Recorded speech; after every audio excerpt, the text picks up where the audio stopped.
नमस्कार मु जितेंद्र आपण मानक स्वागत करुच्ची दैनिक न्यूज ओडिया चैनल को। तो आज सारा दिन कौन सब बछा बछा और टॉप न्यूज गुड़िक रही चलते संपूर्ण भिडियो जाणी नवा। ओडिशार पाणीपाग को नहीं आसला बड़ खबर। सारा राज्य दिन तापमात्रा वृद्धि पाई बेले आसंता 4 दिन असंभाल ताती नहीं भुवनेश्वर पाणीपाग विज्ञान केन्द्र पक्षर पूर्वानुमान कर 4 दिन अर्थात 14, 15, 16 और 17 तारिख में प्रबल खरा नहीं येलो और ऑरेंज अलर्ट जारी कर आंचलिक पाणीपाग विज्ञान केन्द्र।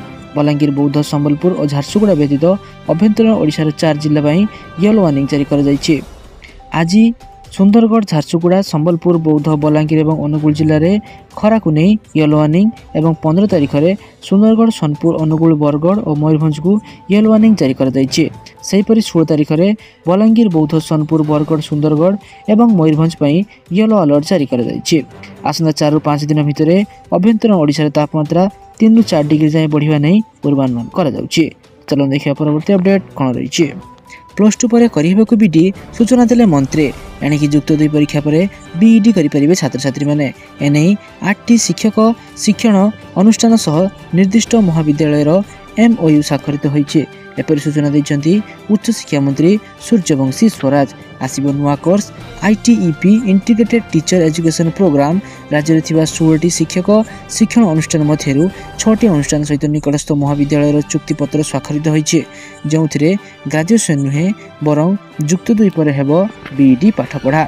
एथिपई आसिबो 4 वर्षर नुआ ITEP कोर्स। चलन देखिए परवर्ती अपडेट कौन रही। पखाला दिवस को नहीं आसला बड़ खबर। प्रतिवर्ष मार्च 20 तारिख में पालन कर पखाला दिवस।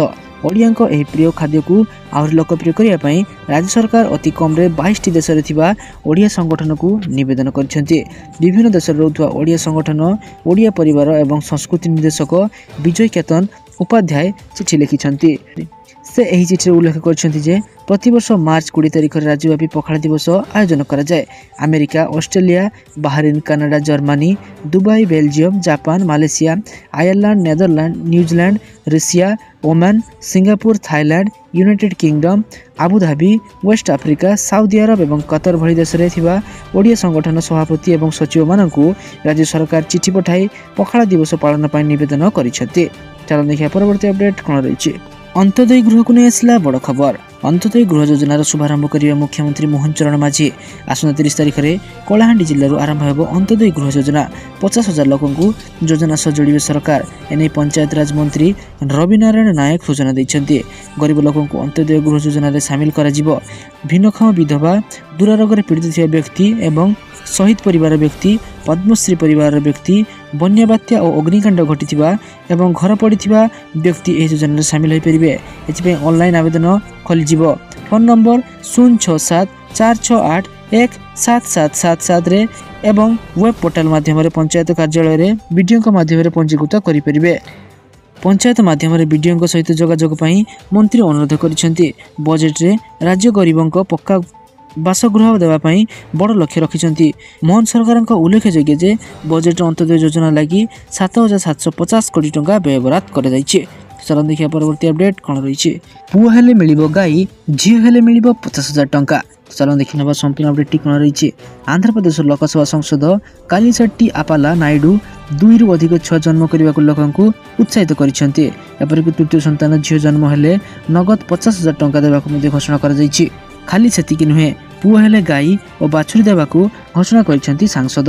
मुख्यमंत्री चंद्रबाबू नायडू समेत अनेक डीटीपी नेता युव जनसंख्या ह्रास पर चिंता प्रकाश करछन्ति, तेणु यह वृद्धि करने को जोर देउछन्ति। सांसद आपाला नायडू यह पदक्षेप को यह दिगरे एक प्रयास बोली कहुछि।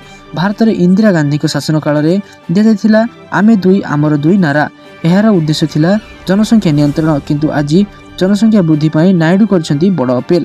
निज अंचल में माँ मान छुआ जन्म करने डीटीपी सांसद देइछन्ति लोभनीय ऑफर। चलो देखिए परवर्ती अपडेट कौन रही। आयुष्मान कार्ड को नहीं आसला बड़ खबर। राज्य में आसंता एप्रिल 1 तारिख कार्यकारी हो आयुष्मान भारत प्रधानमंत्री जन आरोग्य योजना एवं गोपबंधु जन आरोग्य योजना।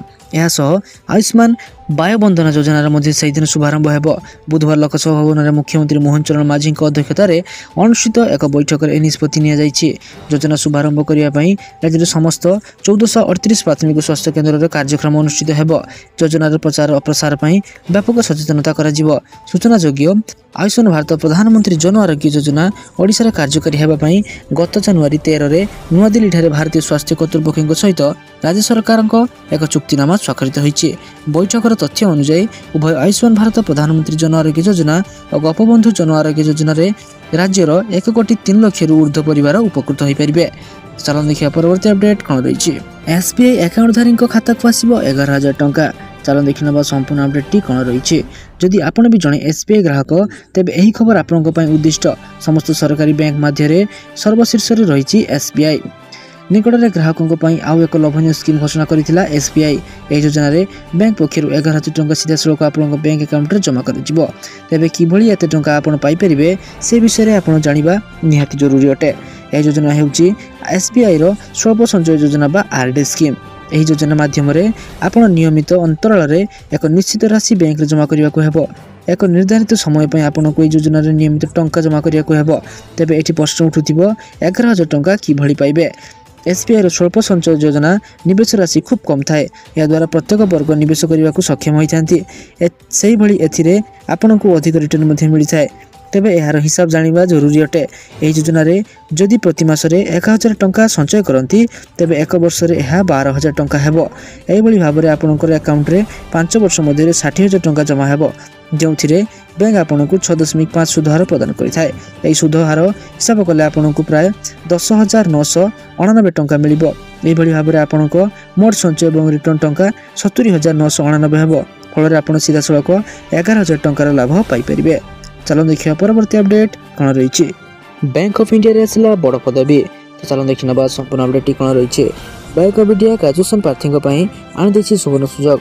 आवेदन शेष तारीख 15 मार्च पर्यंत धार्य कर इच्छुक तथा योग्य प्रार्थी बैंक ऑफ इंडिया वेबसाइट को जाई ऑनलाइन माध्यम आवेदन करेंगे। अलग अलग राज्य 400 पदवी खाली पड़ी। अधिक विवरण जानापी आपण बैंक ऑफ इंडिया वेबसाइट को जाई चेक करेंगे। आवेदन शेष तारीख मार्च 15 पर्यंत धार्य कर नियुक्ति भर्ती पर आवेदनकारी मान्यता प्राप्त विश्वविद्यालय जेकोसी स्ट्रीम ग्रेजुएशन पास कर आवश्यक। नियम अनुसार आवेदनकारी बयस 20 वर्ष कम एवं 28 वर्ष अधिक हो न आवश्यक।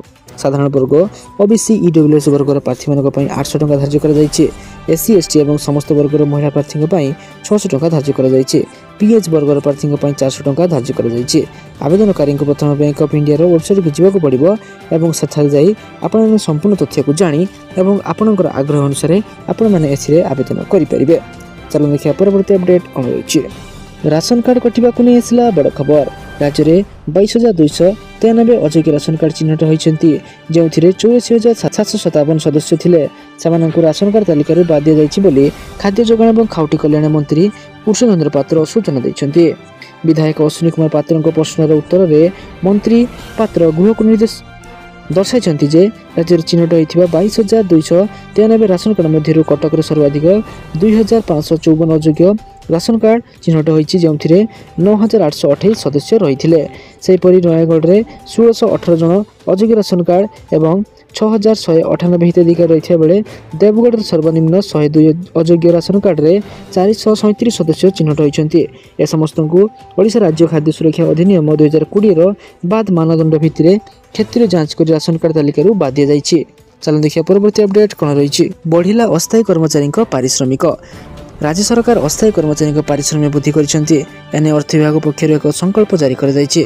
अर्थ विभाग प्रमुख शासन सचिव शाश्वत मिश्र कहते अर्थ विभाग 2012 संकल्पर संशोधन 2018 कर जाइथिला एवं उक्त समय ओआरएसपी नियम 2017 लागू हो सारी। मात्र अस्थायी कर्मचारी पक्षर दरमा वृद्धि हो आसुवा दाबी को सरकार से मासिक पारिश्रमिक मूल दरमा प्राय 25% वृद्धि करछन्ती। तेबे जो माने प्रथम वर्ष में मासिक दरमा 8,070 टंका थिला से वर्तमान 10,090 टंका को मासक पाइपर। द्वितीय वर्ष कर्मचारी पारिश्रमिक 8,480 टंकार 10,600 टंका कर दी जाइए एवं तृतीय वर्ष लगी 11,140 कर बेले चतुर्थ वर्ष 11,700 और पंचम वर्ष निमंते 12,290 टंका कर 23 वर्ष चाकरिया मान 29,710 टंका पारिश्रमिक स्थिर कर। तो सारा दिन पूरी बछा बछा गुरुत्वपूर्ण खबर जानापी आम चैनल को सब्सक्राइब कर रखुँ और आम वीडियो को लाइक कर दिंतु। धन्यवाद।